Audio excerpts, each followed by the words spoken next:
욥기를 계속 보고 있습니다. 사실 욥기서를 보고 있으면요, 어떠세요? 저는 한숨밖에 안 나오는 것 같아요. 조금이라도 요만큼이라도 희망을 볼 수 있는 구간을 못 찾아볼 것 같아요. 그냥 성경의 표면적인 내용과 단어들만 보면요, 마음이 너무 아픈 것밖에는 안 느껴지는 것 같아요. 그런데 놀라운 진리와 사실은 어디에 숨겨져 있냐면, 이 말씀의 의미하고 있는 교훈과 뜻이 우리의 삶을 위로하고 욥의 상황을 바라보게 되면서 우리의 마음을 조금 더 볼 수 있다라는 그러한 소망이 있음을 느낍니다. 하나님을 향하여 간구하고 있는 욥은 자신의 모습을 뒤돌아보고 있어요. 그리고 탄식합니다. 얼마나 처참했을까요? 정확하게 때와 시기는 알려져 있진 않겠지만 끊임없이 자기에게 공격해오고 있는 여러 가지 고통과 고난은 무엇라 이게 설명할 수 없을 만큼 어렵고 힘들지 않았을까 상상해 봅니다. 이처럼 안타까운 환경과 끝이 알 수 없는 고난이 있다라면 누구라도 쉽지 않을 것 같아요. 아무리 세상적으로 유명한 목사님이라고 할지라도 자기 자신에게 끝없는 고통이 찾아온다라면 그 고통을 이겨낼 수 있는 분은 쉽진 않을 것 같습니다. 소망을 잃어버린 사람, 알 수 없는 연속의 고난을 만난 사람은 결코 회복하기 어렵습니다. 그래서 욥의 탄식은 완전한 도움을 구하고 있는 또 다른 기도가 되고 있어요. 오늘 본문을 통하여 좀 두 가지 내용을 함께 나누고 싶은데요. 첫 번째는 지혜자를 찾을 수 없다라는 욥의 탄식입니다. 그 말씀이 6에서 10절에 해당되고 있는 내용입니다. 욥은 자신의 상황, 고통이 여러 사람들 앞에서 조롱거리가 되고 있음을 탄식하고 있어요. 그것이 17장 6절인데요. 제가 읽어드릴게요. 하나님이 나를 백성의 속담거리가 되게 하시니 그들이 내 얼굴에 침을 뱉는구나. 고통을 겪고 있는 욥은 어떠한 위로와 존중, 배려를 받고 있는 게 아니에요. 더군다나 사람들은 욥을 향하여 쉽게 말하고 상처를 줍니다. 제가 끊임없이 반복하여 말씀을 드리지만 욥의 세 친구들이 욥을 향하여서 이렇게 조언 아닌 조언, 위로 아닌 위로의 말을 건넨다 할지라도 그 말이 표면적으로는 틀리지 않고 그 말이 위로가 되는 것 같겠지만 그 말을 듣는 욥의 자신에게는 그렇게 느껴지지 않는다라는 거죠. 욥은 이러한 상황 가운데 어떤 위로와 존중을 받는 것도 아님을 고백합니다. 그리고 상처를 또 받게 되죠. 이렇게 여러 사람들이 욥을 향하여 말하고 있는 것은 직접 욥의 얼굴에 침을 뱉었다라기보다는 그 많은 사람들이 욥에 대하여 이야기하면서 저주하고 그의 이름을 조롱했다라는 의미로도 해석할 수 있습니다. 요즘 말로 하면 이게 어떤 의미가 될까요? 뒷담화하고 있는 거예요. 우리 교회는 아니잖아요. 그죠? 다른 교회 이야기인데요. 누구누구 집사님이, 누구누구 권사님이 이랬대. 그랬대. 좀 그럴 수가 있어. 좀 그 목사님 그럴 수가 있지? 라고 이야기하는 것들이 뒷담화잖아요. 그죠? 이러한 뒷담화를 하고 아주 욥을 향하여 부정적으로 취급하고 표현했다는 것으로 알 수 있어요. 욥은 근심에 가득 찼습니다. 욥은 인간으로서의 존재감을 잃어버린 채 어두운 그림자가 되었어요. 우리가 이처럼 고난을 당할 때는요, 힘든 이유가 있어요. 고난 자체 때문에도 힘들지만 그 고난의 힘듦과 어려움의 무게가 더 가중될 때가 있어요. 언제일까요? 그것은 남들이 나에 대하여, 나의 고난에 대하여 함부로 말할 때, 함부로 나에 대해서 이야기할 때 그 고난이 가중되어서 어찌할 바를 모르는 나를 발견할 때가 있습니다. 정확한 사실에 근거한 것도 아니고 여러 가지 추측하여 오해를 만들고 거기서 끝나지 않고 여론을 형성하여서 완전히 짓밟는 경우도 허다합니다. 너무나 고통스러운 상황이죠. 죽고 싶을 만큼 차라리 죽는 게 낫겠다라고 여길 만큼 어려운 고난이 올 수도 있습니다. 그런데 욥은요, 오히려 자신을 그렇게 평가하는 이들에게 조롱하고 있습니다. 조롱하는 이유는, 조롱하는 것은 자신을 향하여 평가하는 그들도, 많은 이들도 하나님 앞에 의롭지도 지롭지도 않다고 여겼기 때문입니다. 쉽게 말해 뭐예요? 너도 나도 똑같은 죄인이다 라고 생각하고 있기 때문입니다. 아무리 신뢰가 가는 친구라고 하여도 결코 참된 지혜자가 아니라고 생각하여서 욥은 그들의 말을 그렇게 온전히 받아들이지 못했다라는 거예요. 제가 예전에 초창기 사역할 때 일어났던 일인데요. 제가 지휘를 했었어요. 사실은 지금은 조금 많이 대중화가 되어 있지만 제가 했을 당시에는 교회의 음악 혹은 교회 합창지휘가 대중화되어 있진 않았습니다. 그래서 어느 교회에서 사역을 하게 되어서 어느 그 찬양대를 지휘하게 되는데 공교롭게도 주일 2부 예배 사람들이 가장 많이 오는 지휘대의 찬양대의 지휘를 하게 되었어요. 나름 큰 포부를 가지고 열심히 해야지라고 해서 시작하게 되는데 얼마 지나지 않아서 대장 집사님이 이렇게 부르시는 거예요, 저를. 홍전우사님 해서 왜요 불렀더니 제가 선곡했던 곡들이 이전까지 해왔던 곡들이 아니라 저는 약간 복음성가의 중심으로 사성부의 그 가사 중심으로 선곡을 했거든요. 부르시더니만 홍전우사님, 네, 우리 교회는 전통적으로 이런 곡들을 하지 않아요. 우리는 뭔가 성가곡 중심으로 뭔가 이렇게 어떠한 인증받은 듯한 이 성가곡 집에서만 우리는 찬양을 올려드립니다 라고 자신감 있게 이야기하는 거예요. 그래서 곰곰이 들어보니까 그런 것 같기도 하는데 한편으로 어떤 마음이 드냐면 나 여기 지휘자인데, 지휘자는 뭐예요? 그 지휘를 하면서 곡을 선곡하고 이해하고 해석하고 이 곡을 통하여 하나님께 영광 돌리고 그 예배에 가장 알맞는 곡으로 영광을 올려드릴 찬양의 책임자인데 그 얘기를 하시는 거예요. 화가 여기까지 났어요. 제가 이거 어떻게 해야 하나. 그래서 제가 혹시라도 실수할까봐 주변의 지휘자님, 또 저희 음악대학 교수님, 또 교회 합창에 대한 교수님들한테 막 잠을 구했어요. 이래저래 하는데 제가 어떻게 하는 게 맞나요? 제가 틀린 건가요? 어떤가요?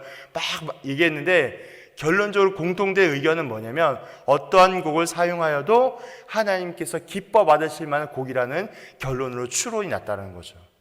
실제적으로 저희 찬송가를 보면 이미 오래전에 가스펠송, 복음성가의 노래가 또 대중화되어서 찬송가로 개편된 사례들도 굉장히 많아요. 그러니까 제가 말씀을 드리고 싶은 건 지휘자가 영성으로 기도하며 묵상하면서 준비한 선곡한 곡들을 잘 주면서 올리면 된다라고 생각했는데 그런 부분들이 안 맞았던 거죠. 잠을 못 잤어요, 제가. 제 음악에 대한 스크래치가 났다는 생각 때문에 이 분을 참을 수가 없어요. 이러고 있다가 다음 날인가 그 다음 날 새벽에 막 기도하기 시작했습니다. 놀라운 일이 벌어졌어요. 어떠한 일이 벌어졌냐면 하나님이 제게 잠잠하게 주시는 감동함이 어떤 게 있었냐면 아들아 속이 시원해? 아들아 너 속 시원하니? 두 번째 나는 너를 위해 죽었어. 제가 그 두 마디를 듣는데요. 불과 어제 저녁만 해도 화가 나서 잠이 못 잤는 제가 막 눈물을 흘렸어요. 만약에 지식적으로 학적으로 제 말이 맞고 제 의견이 맞고 제가 하기 다 맞아요. 하나님 제게 어떤 마음을 주시냐면 너 속 시원하니? 난 널 위해 죽었어. 그 다음부터 제가 그 집사님을 보면 그 집사님이 무슨 얘기를 한다 할지라도 예, 알겠습니다. 예, 그렇게 하겠습니다.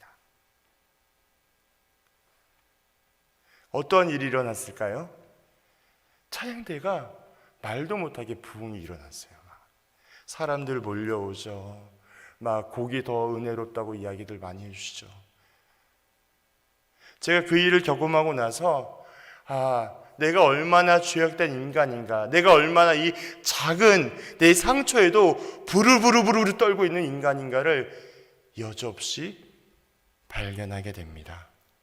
마치 욥의 친구들이 욥을 향하여 위로랍시고 또 배려한다라고 했던 그 발언을 듣고 힘들어했을 욥이 상상이 되었던 것이죠.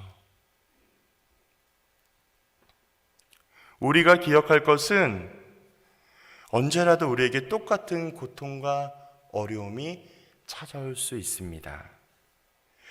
그리고 여전히 하나님의 거룩과 공의 앞에 죄인됨을 늘 기억해야 한다는 사실도 있어요. 그래서 우리는 다른 일을 향하여서 함부로 판단하거나 말하지 말아야 합니다. 고통과 어려움 가운데 있는 사람을 발견하게 된다면 우리가 할 수 있는 유일한 건 그들을 향하여 관심과 사랑, 기도로 동역하고 조건 없이 말 없이 필요를 채워주며 진실한 사랑을 실천하는 거예요. 다시 말씀을 드린다면 내 옆에 어려운 이들을 발견하잖아요. 그럼 뭘 먼저 해야 되냐면 기도하는 거예요. 사랑하는 거예요. 또 아낌없이 베푸는 거예요. 왜 이렇게 해야 될까요? 제가 늘 반복하여 강조하지만 예수께서 십자가로 보여주셨기 때문입니다. 십자가의 끝없는 헌신과 사랑이 우리로 하여금 이웃을 향하여 끝없이 받아주고 사랑해야 할 본질과 이유이기 때문이에요.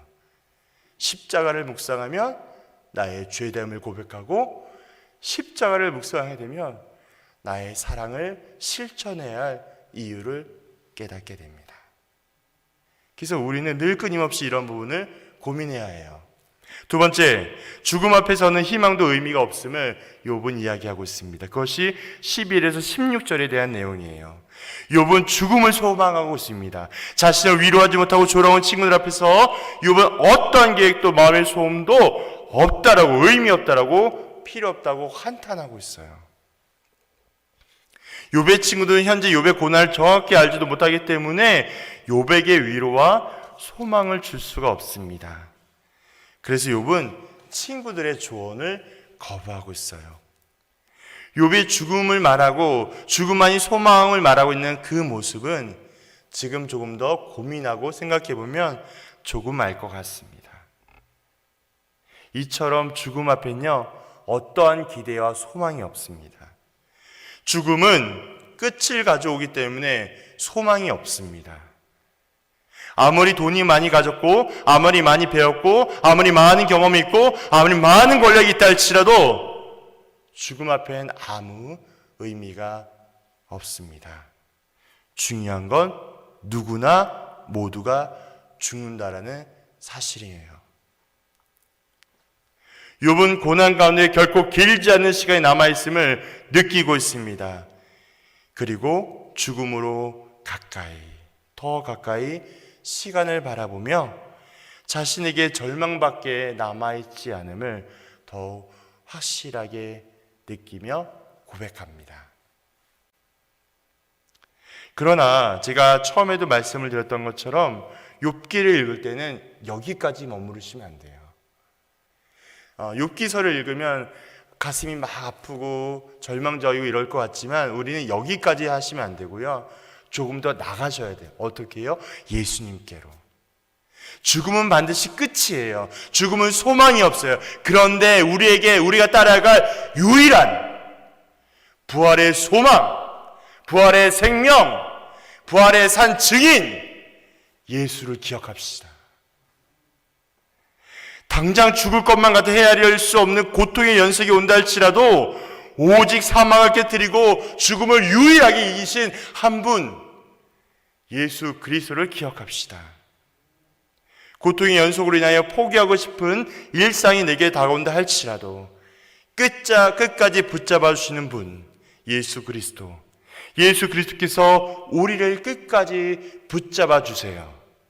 성령님을 통하여 절망적인 고통과 죽음 앞에 있다 할지라도 우리를 끝까지 붙잡아 주십니다. 이걸 전문 용어로 뭐라고 이야기하냐면 성도의 견인이라 그래요. 견인. 하나님 우리의 구원의 은혜와 역사를 그냥 너 의인 되었어, 너 의로운 자녀야, 끝! 이게 아니라 하나님 원하시는 참된 예배자의 모습으로 살아갈 수 있도록 끝까지 붙잡으세요. 언제까지? 하나님 앞에 올 때까지. 이러한 사실을 기억하시면 좋겠습니다. 비록 해결되지 않는 문제와 친구들의 맹렬한 비난과 정죄와 상처가 가득할지라도 중요한 사실은 하나님께서 끝까지 나를 붙잡아 주신가, 성령님께서 나를 인도하시고 지켜주신다라는 사실이 있습니다.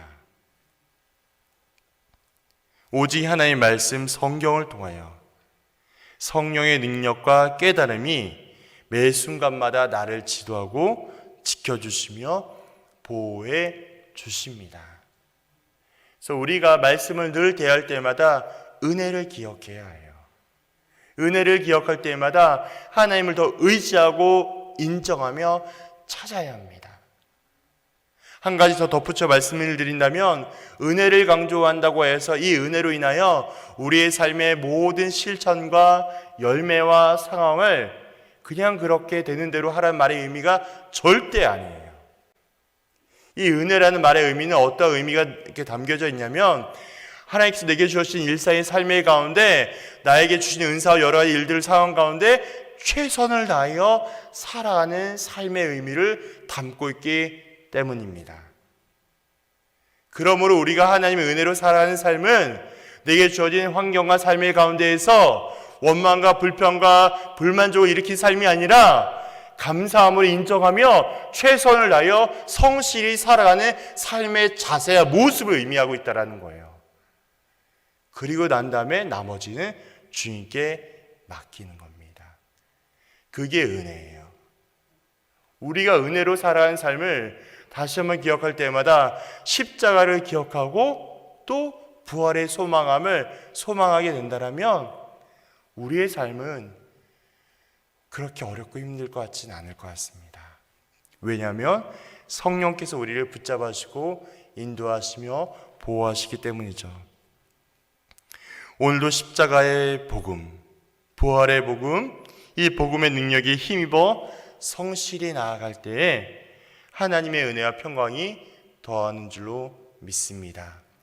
복음 성가 가운데 이런 찬양이 있습니다. 주의 보좌로 나아갈 때에 나 어떻게 해야 할까?